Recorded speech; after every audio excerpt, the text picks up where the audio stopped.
Let's see, getting started. Make sure I can see the chat.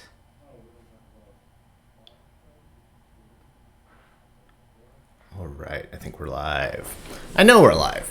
Why would I say I think it? I'm here. I'm watching us live. Howdy, I'm Louis Weil, founder at Money Positive, financial planning, unscary financial planning for everyone. And, here for my weekly stream. Made it down despite some gross weather in Austin. It's not gross. It's raining. We need the rain. But I didn't want to go outside. And I'm thoroughly disheveled. The lighting's bad. I can't get the camera right. But I am here, and I'm here for you.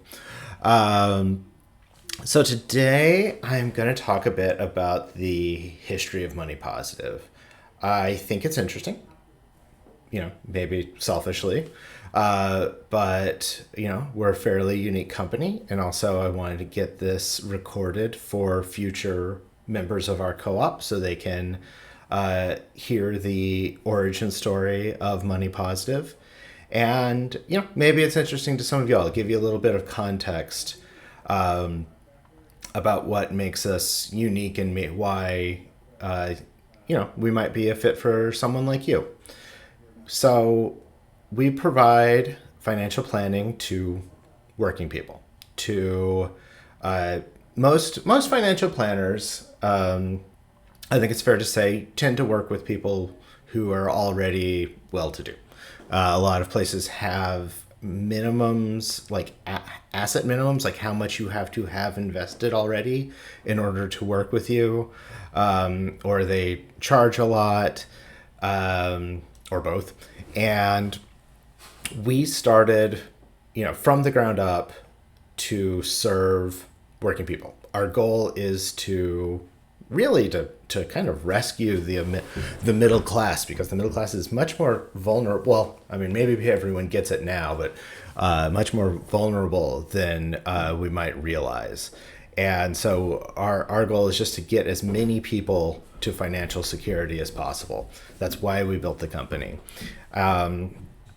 It started a while ago. The company started in 2015, but the idea goes back further than that. I wasn't always a financial planner, was not an entrepreneur. I was a scientist. I was a molecular biologist. For 15 years, I worked in laboratories, academic ones, industry, big companies, small companies, doing all sorts of stuff. Loved it, loved being a scientist. I still consider myself a scientist, even though I haven't touched a pipette or been in a lab in almost 8 years. But I grew up around people in personal finance. My father was a planner, my aunt was a planner, and so I just had the background noise of knowing about personal finance and knew enough that when it came time to start working on my own, I knew where to start.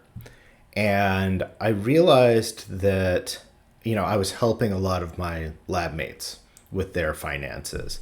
That these very intelligent people didn't know that they were supposed to go to HR's website, create a account on their 401k, and then pick appropriate funds for their 401k and contribute to it monthly.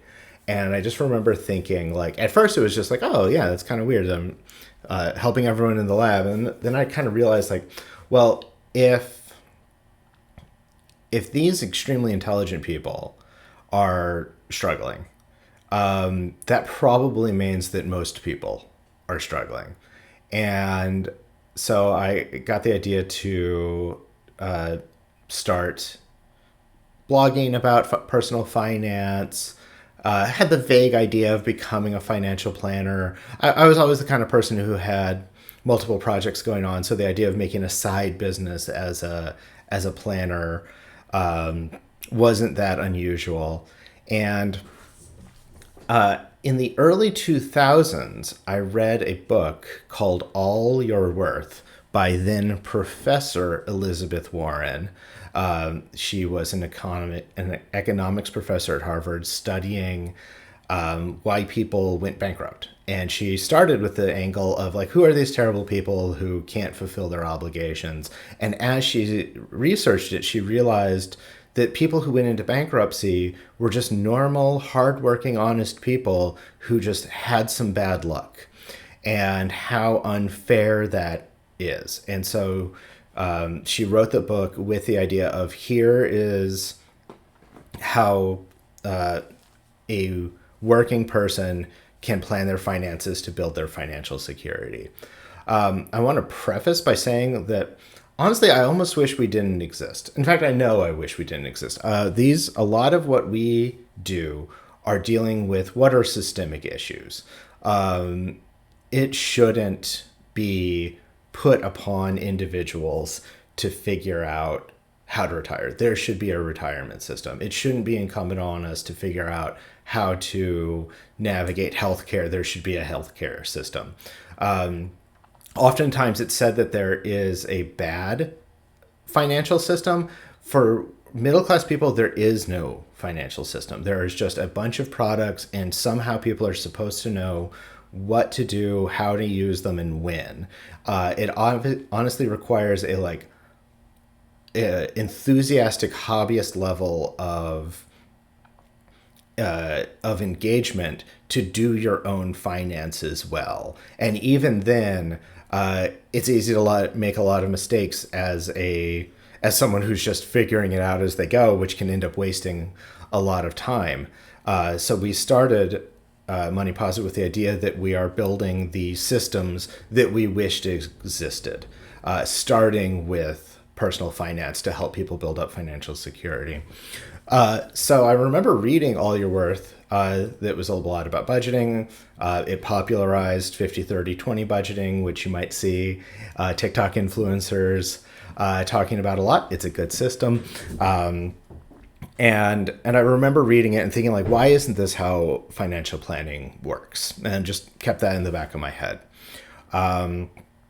In 2015, I decided to, I saw how much people were struggling, the decisions that people were making without realizing the consequences, long term of their financial decisions, and realized like people need help. So I started taking classes in personal finance. I took a test for what's called the Series 65, which is the license that lets you do investment advice professionally, to take money in exchange for giving specific investment advice. And so after I passed the test in August of 2015, turned Money Positive, that had been a blog, into a business, and was just inundated with interest. What I thought would be a side project for friends and family just became overwhelming in a good way very quickly. And I decided to go full time as a financial planner. That might not have been the best financial planning decision, but it professionally was the right decision. So a few months later in December, went full time with Money Positive. Some fun anecdotes. There's quite a few startup costs in starting a new business. It cost somewhere around $7,000 all in to start the business, with licenses and getting set up and registration with the states, for the investment advisory business, getting a website, all that stuff probably was around $7,000, which I did not really have and did not want to take out of personal, out of my wife and I's emergency fund. Like I said, I try to do prudent things, and we didn't know if this was going to work. And so, I looked around, I couldn't get any loans, but I couldn't get help from any friends or family. And so part of being a biologist, I worked on aquariums a lot.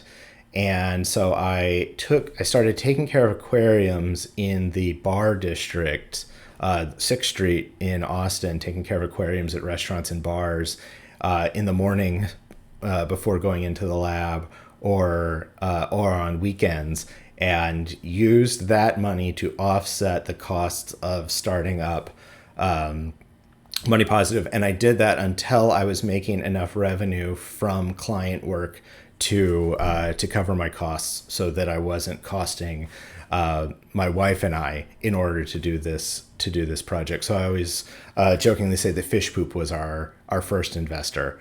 And every now and then I still miss it, because it was fun going in early mornings and getting coffee and working on the fish tanks. I should really make my own. Shortly after I started doing Money Positive, the Museum of Human Achievement, where I am right now, which is an artist space here in Austin, that my wife and I have both been involved with for many years, asked me to come give a roundtable talk about personal finance for the resident artists, people who have studios here. And, we thought maybe a couple people would show up. Nearly everyone showed up. It was absolutely overwhelming and awesome. And, talking with, dozens of artists about personal finance and how to budget for their practice and how their practice could support them. And that was probably the moment where I always kind of thought, I'd be the science planner. Like I was, all my friends were scientists. I, had been in laboratories for a decade and a half. And it was kind of in that moment that we discovered our niche of being the, planner for artists. There are a lot more working artists than I realized. And I was around artists all the time.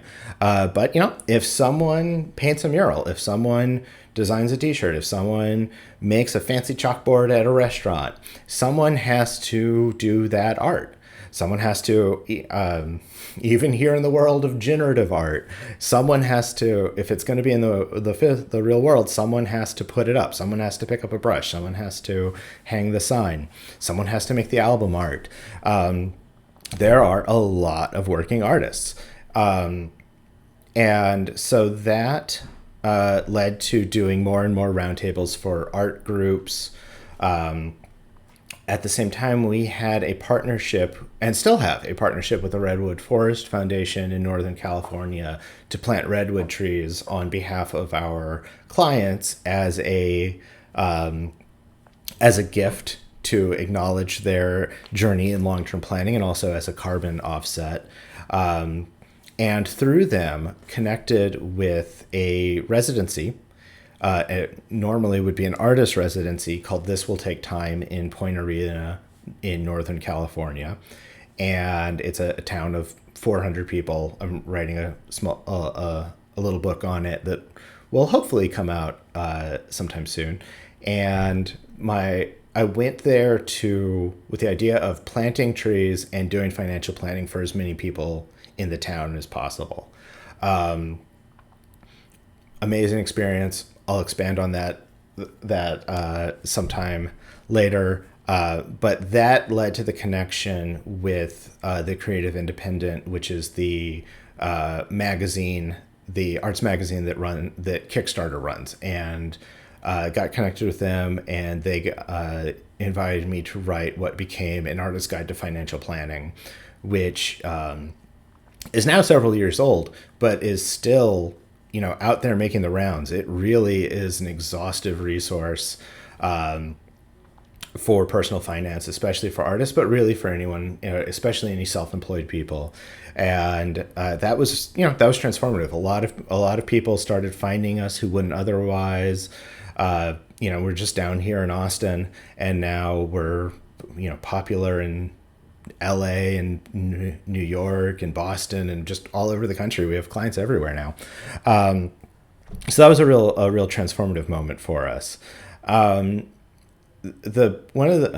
big thing that happened for us was Paul Stuyvesant, now the CTO of Money Positive. I always say, I don't know if this is true, but I always say he kind of took pity on me and made our software app. So when I started, there were no planning tools designed for working with working people. In my financial planning classes, we talked about trusts and wills and all sorts of different life insurance policies, but student loans never came up. If that tells you anything about the industry, and then the tools made for that industry. So I was using a bunch of different apps, a bunch of spreadsheets. It was very spread out, very laborious. And Paul Stuyvesant, who's an engineer buddy of mine from our days in undergrad at Texas A&M, said he would build a custom software app for us to make my job easier. And I'll point this out that he did this as a gift, which he did not take equity, he did not take payment at the time, and he's a big believer, and now requires everyone to read a book called Sacred Economics, about the gift economy, about giving and circular non-extractive economics, which we have integrated into our practice. And so originally the idea was we would build an app that would solve everyone's problems. Like, you would just sign up for it and magically your personal finances would be taken care of. But in the process, I realized what we really needed to do was become efficient enough that we weren't spending time doing prep work and behind the scenes work, that the valuable thing was talking to people, that people need someone there with them to provide confidence, to say, yes, you are clicking the right button on your bank's website. We help a lot of very intelligent people navigate some very inscrutable websites. So a lot of what we do is accountability and body doubling. And so the software was designed with that in mind, to make it so that we can work with people efficiently, so that we can charge as our goal is to charge as little as possible, not as much as possible, and maintain the business and be accessible to as many people as possible. The software has been working for years now. I'm definitely doing things out of order. It's been 7.5 years. I don't always remember what happened when, in what order. Another big moment for us was becoming a B Corp. I think that finally went through in 2017, 2018, but I'll admit, it was a direct result of the election in 2016. Just had a moment of, I worry about climate change, I worry about wage inequality, inflation, and just had this moment of like, no one's coming to save us. We gotta do it ourselves, and decided to make Money Positive a B Corp, which is a certification saying that you follow certain government's environmental and social thresholds. You meet some minimums of sustainability, governance, and social responsibility, which was a wonderful, it's actually a very challenging process. It is not just a rubber stamp. It is definitely not greenwashing. And we became the first investment advisory business in the state of Texas to be a B Corp. It just felt like the right thing to do.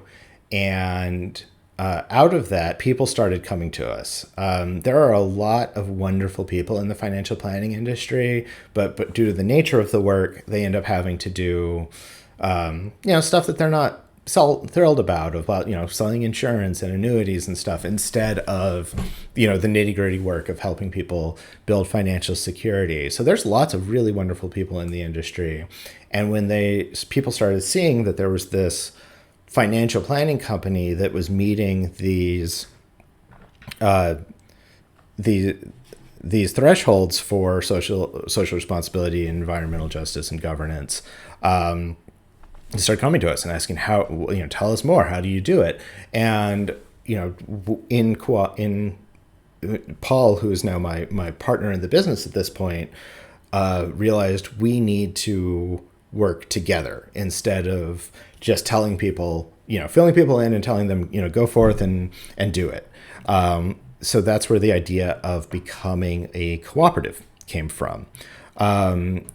a formative moment was when Kelly Bethke, our now COO, reached out and wanted to learn more, wanted to find out about B Corp financial planning. She has a very progressive, she went to a very progressive MBA school and was looking for good options locally. And as soon as we met her, realized like, oh, we need this. We need people like this on the team. We need people who understand business. I'm a scientist doing financial planning. Paul's an engineer. We're neither of us, especially at the time, were business people.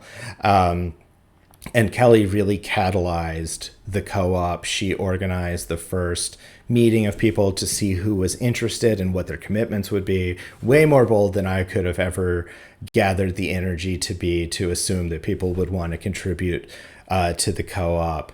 And she brought in Kate Herman, who's now our chief of marketing, who is another member of her MBA cohort. And that's the original crew of the co-op. We reincorporated the business, what was an LLC, into a co-op in 2019. I'm a big fan of co-op conversions. I'll do a video all about co-op conversions. I think they're a great idea, and I'm happy to chat with anyone about it. There's very few resources, so it took us a long time to figure out how to do it. There's just not that much precedence. And as far as I know, we're the first cooperatively organized registered investment advisor, RIA, in the country. And so it took a while to, write our bylaws and come up with our voting systems and just decide how the company was going to be run, who was going to do what. And in 2019, normally when you do this kind of conversion, you sell the old business to the new business. So in that arrangement, Money Positive Cooperative would have bought Money Positive LLC for me because I had created all this value. But in the spirit of what Paul gifting software to Money Positive, it didn't feel right. So I gifted Money Positive LLC, all those years of work, the clients I'd built up at that point, to Money Positive Cooperative, and then split the equity. Everyone in the co-op owns it equally. I went from owning 100% of it to owning, my share of it. It was definitely an experiment. Did not know how it was going to go, and I could not be happier with how being a co-op has been. It's really made us a better company. It really helps us stay accountable. I have lots of thoughts about co-ops, and I think they're great. I highly recommend them. A year after that, we got into Start.Coop, which is a business accelerator for co-ops, which greatly expanded our network, really opened up the world of co-ops to us. Again, we were just a little company down in Austin, no interaction with the co-op scenes in Colorado, West Coast, East Coast, around the world. And all of a sudden, the world opened up to us. We got our first investment where Start.Coop, gave us money. I'll talk about the terms sometime, to help accelerate our business. It's an accelerator. With that, we were able to hire Kavita Kopa and Annie Sun as financial planners, proved that what I was doing could be taught to other people, and they could go out and help and do financial planning. Also, I'll share, Annie and Kavita have had to step back. They have other jobs. They're still involved in the co-op, but they're not doing financial planning right now. But they are still co-op members. They still have their equity. At the moment, I'm the only planner, but we are hiring another planner soon. Recently, Snow Montemayor joined as our CFO, another Kelly connection. He's been awesome and really helping us build our model and understand and refine what we are as a business. It's really exciting to have him. Howdy Snow. And, whoever the next member or two is, when that post goes out, maybe you're watching this new hire. And what's next is we're going to keep growing. We're going to keep helping people. My desire is for people to not be thinking about money. Like, I want people pursuing their passions, resting, starting families, starting projects, gardening, going for walks. I don't want people thinking about money. My goal is for money to be a non-issue for people because we've done so much to help them build their financial security. I want that for the members of the co-op. I want that for our clients. And so we're constantly building that out. Right now we're exploring, can we help people with housing? Can we make housing more accessible? Can we help people who are in debt to get friendlier terms so that they can get themselves out of debt and start building financial security? So there's a lot of things that we want to do, improving, socially responsible investing options. There's a lot ahead of us, and it's a really exciting time. And I really appreciate y'all listening to me ramble about our little co-op.